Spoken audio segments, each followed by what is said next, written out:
शलाकया चक्षुरुन्मीलितं येन तस्मै श्रीगुरवे नमः। श्रीचैतन्यमनोभीष्टं स्थापितं येन भूतले स्वयं रूपा कदा मह्यं ददाति स्वपदान्तिकं। नमो विष्णुपादाय कृष्णपृष्ठाय भूतले श्रीमते भक्तिवेदान्त स्वामिनिते नामिने। नमस्ते सारस्वते देवे गौरवाणी प्रचारिणे निर्विशेष शून्यवादी पाश्चात्यादेशधारिणे। जय श्री कृष्ण चैतन्य प्रभु नित्यानंद श्री अद्वैत गदाधर श्रीवासादि गौर भक्तवृंद। हरे कृष्ण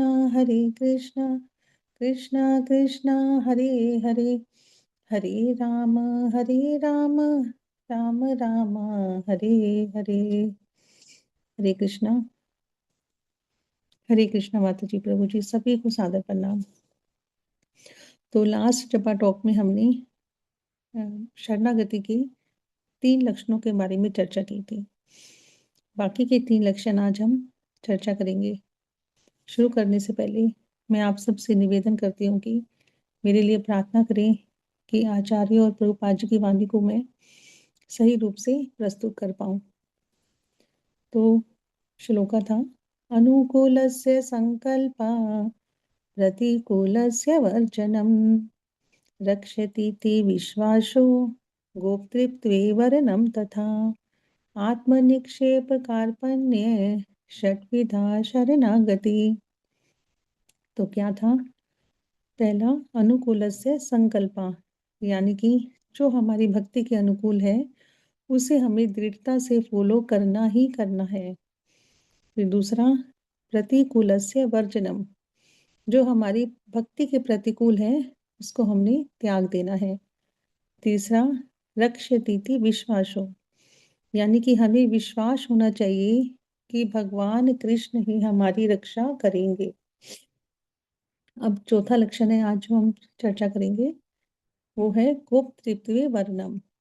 गोप्तृत्व मतलब भगवान को अपने पालनकर्ता के रूप में और स्वीकार करना, और यानी कि रात दिन 24 घंटे इस बात का रियलाइजेशन होना चाहिए कि मेरा पालन, मेरा भरण पोषण कृष्ण कर रहे हैं।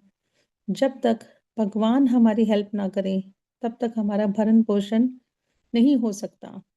इसीलिए यही है कि मेरे जीवन का निर्वाह केवल भगवान कृष्ण करने वाले हैं। क्योंकि जैसे हम देखते हैं कि जीवन निर्वाह के लिए हमें क्या चाहिए? रोटी, कपड़ा, मकान, धन, सब कुछ चाहिए। और इन्हीं चीज़ों के लिए हम क्या करते हैं? दूसरों पर नज़र रखते हैं, हम वैश्यवृत्ति अपनाते हैं। तो हमें धन अगर हमें मिल भी जाए तो क्या हम उस धन को खा सकते हैं? नहीं। जब तक कि भगवान हमें ऑक्सीजन ना दें, हवा ना दें, इस पृथ्वी से अन्न ना उगाए, या फिर तो इस धन का हम क्या करेंगे? सो अल्टीमेटली हमारे जीवन का निर्वाह भगवान करते हैं। और भगवद गीता श्लोका 9.22 में भी भगवान ने स्वयं कहा है, योग क्षेमम वहामिहम, यानी उनकी रक्षा करता हूँ जो उसे चाहिए उसे प्रदान करता हूँ। और किसकी रक्षा करते हैं? जो भगवान की शरण ग्रहण करते हैं। तो हमें विश्वास होना चाहिए कि कृष्ण ही मेरे जीवन का निर्वाह करेंगे। और जिसका गोप्तृत्व वर्णम नहीं है तो उनका अनुकूलस्य संकल्पा प्रतिकूलस्य वर्जनम रक्षतीति विश्वासो ये भी नहीं कर सकते। गोत्रिप्य मतलब Krishna is my maintainer and Krishna is my protector, यानी कृष्ण मेरे रक्षक हैं और कृष्ण ही मेरे पालक हैं। किसी भी स्थिति में गुरु और कृष्ण मेरा पालन करेंगे। गोप्तृत्व जिनका है तो वो बाकी सब अंग का भी पालन कर सकते हैं। इसीलिए गोप्तृत्व सबसे इम्पोर्टेंट है, क्योंकि रक्षक मतलब क्या? मेरी भक्ति की रक्षा भी करेंगे। और पालक मतलब मैटेरियल एंड स्पिरिचुअली जो भी प्रॉब्लम है कृष्ण ही समाधान करेंगे। यानी यह मानना कि हमारी हर जरूरत को भगवान पूरी करेंगे। फिर फिफ्थ आता है आत्मनिक्षेप। यानी पूरी तरह से भगवान पर निर्भर रहना और अपने आप को बिल्कुल असहाय मानना। समर्पण यानी तन, मन, प्राण, बुद्धि और आत्मा सब कुछ अपने गुरु और भगवान को समर्पित कर देना। गुरु के प्रति श्रद्धा और विश्वास दृढ़ हो जाने के बाद ही असली समर्पण होता है।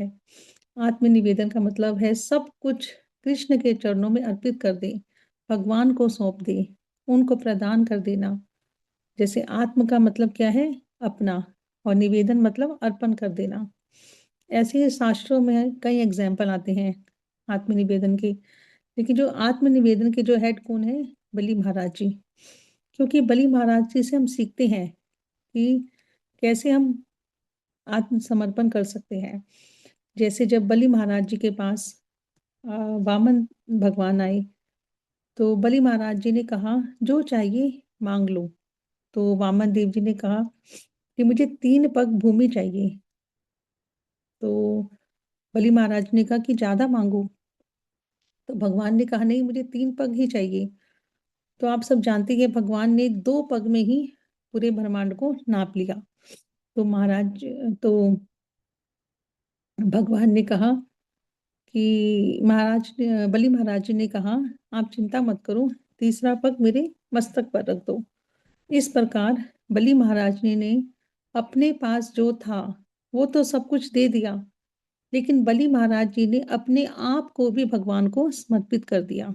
इसे कहते हैं आत्मनिवेदन। तो एक भक्त जो है वो पूरी तरह से कृष्ण पर निर्भर है और वह कृष्ण की इच्छा के अनुसार ही कर्म और विचार करता है। उसके बाद नेक्स्ट जो है वो आता है कार्पण्य। छठा लक्षण है कार्पण्य, यानी अपने आप को छोटा और भगवान को सबसे बड़ा मानना है। एक भक्त जो है सदा अपने को स्वाभाविक तौर पे दीन मानता है। हम शिक्षाष्टकम के 3rd वर्ष में भी देखते हैं, त्रिनादपि सुनी चेन तरोरपि सहिष्णुना अमान्य नामान देना कीर्तन्य सदा हरि। यानी स्वयं को नीच और दीन मानकर और छल कपट से दूर रहकर सदा हरि नाम कीर्तन विनम्र भाव से करना है और वृक्ष के समान सहनशील होकर अपने मान की कामना ना करके गुरुजनों को, भगवान को मान देना है। भगवान को सबसे बड़ा माना है, बाकी सबको मान देना है, खुद को छोटा मानते हुए। क्योंकि चैतन्य महाप्रभु जी कहते हैं कि जिस वृक्ष की डाली पर फल उगता है वह झुक जाती है, जिसके हृदय में भक्ति रूपी प्रेम रूपी फल लगता है उसका जीवन विनम्र बनना चाहिए। कभी कभी लोग विनम्रता को, हम्बलनेस को कायरता समझ बैठते हैं, लेकिन ठीक है, उनको जो समझना है समझने दो। हमें तो भगवान ने, चैतन्य महाप्रभु जी ने क्या सिखाया है कि विनम्र बनेंगे। तो हम शरणागति भी उन्हीं से सीख सकते हैं जो स्वयं शरणागत हो। तो हम भी शरणागति भक्तों के चरणों में रो रो कर उनसे सीखना है, उनके पास जाकर विनम्रता से सीखना होगा और खुद को उनके सामने छोटा मानना होगा। तो ही हम भगवान को प्राप्त करेंगे और भगवत इच्छा को ही सबसे सर्वोपरि करना और जीवन की प्रगति के लिए एकमात्र कृष्ण को ही कारण समझना है। एक भक्त अपने आप को कुछ नहीं मानता और भगवान को ही सभी चीजों का भोक्ता मानता है। भगवत गीता के 5.29 वर्ष में भी बताया गया है, भोक्तारम यत्तपसाम सर्वलोका महेश्वरम सुहृदयम सर्वभूतानां ज्ञात्वा माम शांति मृच्छति। यानी भगवान कहते हैं कि मेरी शरण में आ जाओ और यही शांति सूत्र भी है। तो इसी प्रकार से हम भगवान के शरणागति 6 प्रकार से, ये 6 लक्षणों के से हम पालन करके शरणागति भगवत प्राप्ति हो जाती है। 6 प्रकार से हम ये लक्षण जो है हम इसको फॉलो करते हैं तो हम भगवत प्राप्ति कर सकते हैं। ऐसे ही मैं एक महाराज जी के लेक्चर में भी सुन रही थी, महाराज जी बता रहे थे कि जो शरणागति की इतनी महिमा है कि जबकि विभीषण जो था कभी कोई सेवा भी नहीं की और ना ही वो डायरेक्ट एसोसिएट थे भगवान राम के। लेकिन जब विभीषण शरणागत होने के लिए भगवान के पास गए, तो लक्ष्मण जी ने राम जी से पूछा कि आप तो बहुत दयालु हैं, वो शरणागत हुए हैं तो आप उनको क्या दोगे? तो भगवान ने कहा मैं उन्हें जब रावण को मार दूँगा, तो जो लंका का राजा है विभीषण बनेगा। तो लक्ष्मण जी को गुस्सा आया, कहते अच्छा तो फिर रावण अगर शरणागत हो गया, तो आप उनको क्या दोगे? तो राम जी ने कहा कि मैं उनको अयोध्या के सिंहासन पर बिठाऊँगा। तो देखो, ये है शरणागति का भाव। राम क्या सोच रहे हैं भगवान को, एक राक्षस है, तब भी उनको अयोध्या के सिंहासन पर बैठेगा और रावण सोच रहे हैं उनको मारने के लिए। और भगवान तो हमारे लिए बहुत कुछ सोचते हैं और करते भी हैं। हमने देखा जब नरसिंह भगवान ने प्रहलाद महाराज जी को अपनी गोद में बिठाया, जबकि वहाँ पर ब्रह्मा जी, लक्ष्मी जी सभी के सामने भगवान ने प्रहलाद महाराज जी को गोद में बिठाया। जबकि ब्रह्मा जी तो पैदा हुए, तब भी भगवान ने कभी ब्रह्मा जी को गोद में नहीं बिठाया। तो देखो भगवान कितने भक्तवत्सल हैं, उन्होंने प्रहलाद महाराज जी को अपनी गोद में बिठाया है। यही शरणागति का भाव है। तो हमें जीवन भर क्या बोलना है? यही बोलना है कि भगवान मैं आपका हूँ, जैसा भी हूँ मैं आपका हूँ, मुझे बचा कर रखिए। हमें ये एक भगवान से संबंध बनाकर रखना है और संबंध हमारा भगवान से कैसे होता है? गुरु के माध्यम से होता है। क्योंकि गुरु जो है भगवान की कृपा के अवतार होते हैं। अगर हम उनकी सेवा करते हैं, तो भगवान की अल्टीमेटली सेवा हो जाती है। तो हमें भगवान की कथाओं को सुनना चाहिए, स्मरण करना चाहिए और दूसरों को भी इसके बारे में बताना चाहिए और निरंतर हरि नाम का जप करना चाहिए। हरे कृष्णा कृष्ण कृष्ण हरे हरे, हरे राम राम राम हरे हरे। तो आज मैं यही विराम दूंगी। हरि नाम प्रभु की जय, शिला प्रभुपाद की जय, गुरुदेव की जय, आप सबको और भक्त वृंद की जय। मुझसे कोई त्रुटि हो तो क्षमा करें। हरे कृष्णा।